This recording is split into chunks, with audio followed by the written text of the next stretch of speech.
நிகழ்தகவு. வீட்டிற்குள் மர்மமான முறையில் இறந்து கிடந்த 92 வயது மூதாட்டி. உறவினர்கள் வந்து பார்த்தபோது வீட்டில் இருந்த 7 சவரன் நகை மாயம். அடுத்தடுத்த விசாரணையில் வெளிவந்த பகீர் உண்மை. கூடவே இருந்து குழி பறித்த வேலைக்கார பெண். கொலையாளி சிக்கியது எப்படி? நடந்தது என்ன?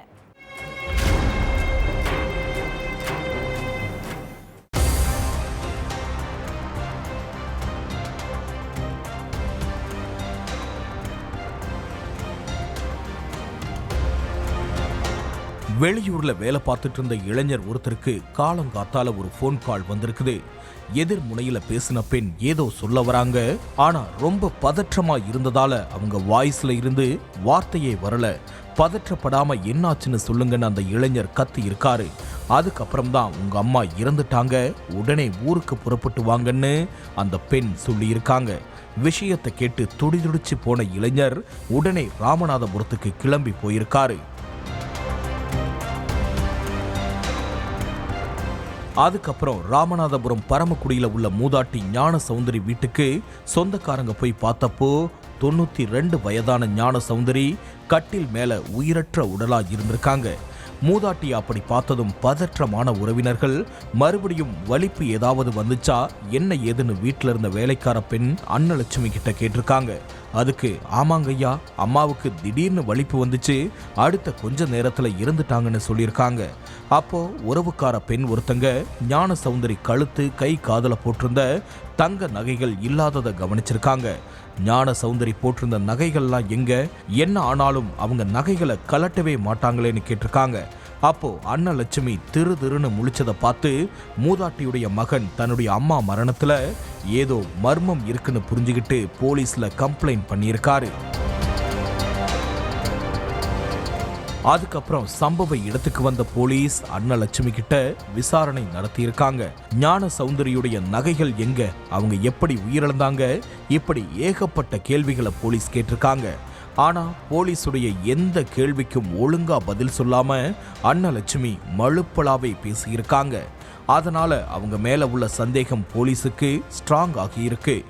அதுக்கப்புறம் அன்னலட்சுமி கிட்ட விடாம நடத்தின கிடுக்குப்பிடி விசாரணையில தான் பல உண்மைகள் வெளிச்சத்துக்கு வந்திருக்கு. 92 வயசான ஞான சௌந்தரி ஓய்வு பெற்ற அரசு பள்ளி ஆசிரியை. இவங்களுக்கு 6 பசங்க. எல்லோரும் கல்யாணமாகி வெளியூர்ல செட்டில் ஆகிட்டாங்க. கணவர் உயிரிழந்த நிலையில பரமக்குடியில இருக்கிற சொந்த வீட்டுல ஞான சௌந்தரி மட்டும்தான் தனியா வாழ்ந்துட்டு வந்திருக்காங்க. வெளியூர்ல இருக்கிற பசங்க மாசத்துக்கு 2 தடவை வந்து தாய் ஞான சௌந்தரிய பார்த்துட்டு போவாங்களாம். ஆனா வயசான காலத்துல ஞான சௌந்தரிய கூடவே இருந்து கவனிச்சுக்க ஆள் வேணுங்கிறதால கரூரை சேர்ந்த அன்னலட்சுமிய வேலைக்கு சேர்த்திருக்காங்க. அன்னலட்சுமிக்கு கரூர் சொந்த ஊர் கிடையாது, இலங்கை தான் பூர்வீகம். பிழைப்பு தேடி வந்த இடம்தான் தமிழ்நாடு.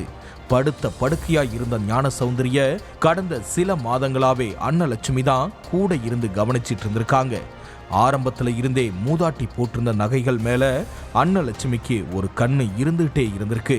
எப்படியாவது நகைகளை கொள்ளை அடிச்சிடணும்னு நினைச்சு பிளான் பண்ணிட்டே இருந்திருக்காங்க. சம்பவத்தன்னைக்கு நைட்டு ஆழ்ந்து தூங்கிட்டு இருந்த ஞான சௌந்தரி முகத்துல தலையணைய வச்சு அமுக்கி துடிக்க துடிக்க கொண்டு இருக்காங்க.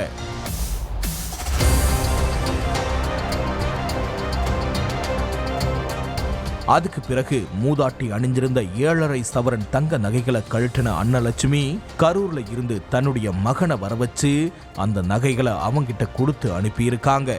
அதுக்கப்புறம் ஞான சௌந்தரி உடல் நல குறைவால உயிரிழந்துட்டாங்கன்னு ஞான சௌந்தரி மகனுக்கு போன் பண்ணி தகவலை சொல்லியிருக்காங்க.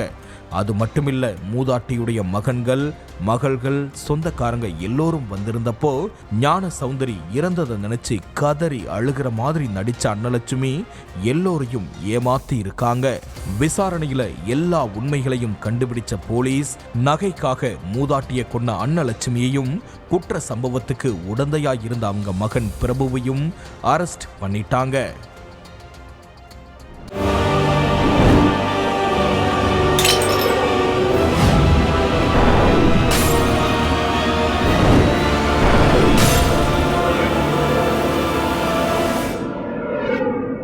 நிகழ்தகவு.